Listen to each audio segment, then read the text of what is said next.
और अब बात दिल्ली की राजनीति की, जिसमें विधानसभा चुनाव के लिए महिला सम्मान और संजीवनी योजना के बाद केजरीवाल ने एक और बड़ा मास्टर स्ट्रोक खेला है। केजरीवाल ने ऐलान किया कि अगर उनकी पार्टी दिल्ली में फिर से सरकार बनाती है तो वो पुजारी ग्रंथी सम्मान योजना शुरू करेगी, जिसके तहत मंदिर के पुजारियों और गुरुद्वारों के ग्रंथियों को 18,000 रुपए हर महीने वेतन दिया जाएगा। केजरीवाल के इस ऐलान के बाद सियासत तेज हो गई।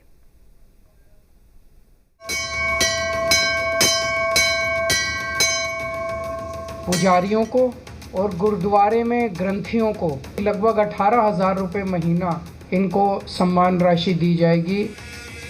ये मांग तो भारतीय जनता पार्टी सालों से उठा रही है। दिल्ली विधानसभा चुनाव के लिए अरविंद केजरीवाल ने बड़ा मास्टर स्ट्रोक खेला है।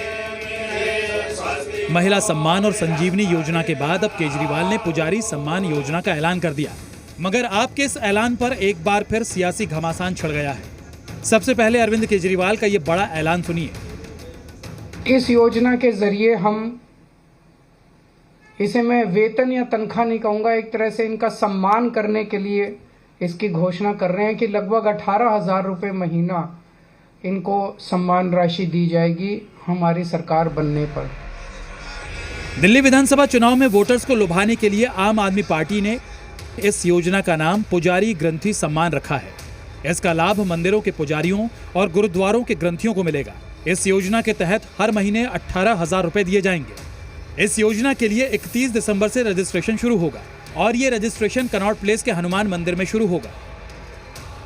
मंदिरों में भगवान की पूजा करने वाले लोगों को पूजा करवाने वाले पुजारियों को और गुरुद्वारे में ग्रंथियों को इस योजना के जरिए हम लगभग 18,000 रुपये महीना इनको सम्मान राशि दी जाएगी हमारी सरकार बनने पर। आम आदमी पार्टी की इस योजना को बीजेपी के मंदिर प्रकोष्ठ प्लान की कार्ड भी माना जा रहा है। दरअसल बीजेपी भी हिंदुओं को एकजुट करने के लिए ऐसी ही एक योजना लेकर आई थी। 2022 में मंदिर प्रकोष्ठ योजना के नाम से लॉन्च किया गया था, जिसमें पंडितों ब्राह्मणों को पार्टी से जोड़ने की कोशिश की गई थी। इसे दिल्ली से पायलट प्रोजेक्ट के तौर पर लॉन्च किया गया था, जिसमें दिल्ली के 27,000 मंदिरों को मंदिर प्रकोष्ठ से जोड़ा गया। ये योजना खास तौर पर कर्मकांड करने वाले पंडितों को ध्यान में रखकर लाई गई थी, ताकि पंडितों को भी इमामों की तरह मासिक वेतन मिल सके। लिहाजा बीजेपी ने केजरीवाल की योजना पर सवाल उठाते हुए उन्हें घोषणाओं का किंग करार दिया। वहीं अरविंद केजरीवाल ने कहा कि अगर बीजेपी ने इस योजना को रोका तो उन्हें पाप लगेगा। ये मांग तो भारतीय जनता पार्टी सालों से उठा रही है। पिछले 2013 से इन्होंने मौलवियों को तनख्वाह देनी शुरू की थी।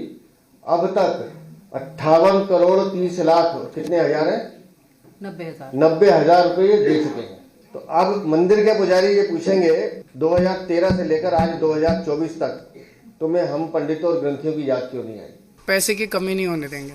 मेरी भारतीय जनता पार्टी से हाथ जोड़ के विनती है, जैसे उन्होंने पुलिस भेज के फर्जी केस करके महिला सम्मान को रोकने की कोशिश की लेकिन रोक नहीं पाए, इस तरह से ये कम से कम पुजारियों और ग्रंथियों की योजना को रोकने की कोशिश ना करें, बहुत पाप लगे। इस सियासी बयानबाजी के बीच दिल्ली में पुजारियों ने केजरीवाल की इस योजना का स्वागत किया।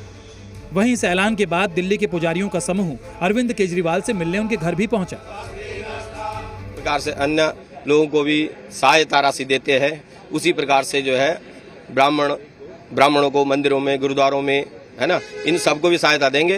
तो हमने कहा बहुत अच्छी बात है जी, इसके लिए हम हृदय से उनका स्वागत करते हैं। अगर सभी ब्राह्मणों को सहायता मिल जाएगी तो इससे बड़ी बात और क्या हो सकती है। तो ये हमारा नम्र निवेदन, भगवान की सहायता जरूर। हाँ, जो कुछ मिल जाए, जहाँ नहीं कुछ मिल रहा है वहाँ कुछ मिले तो संतुष्टि तो होगा ही। अब देखना होगा कि अरविंद केजरीवाल का ये हिंदू कार्ड दिल्ली चुनाव में कितना कारगर साबित होता है।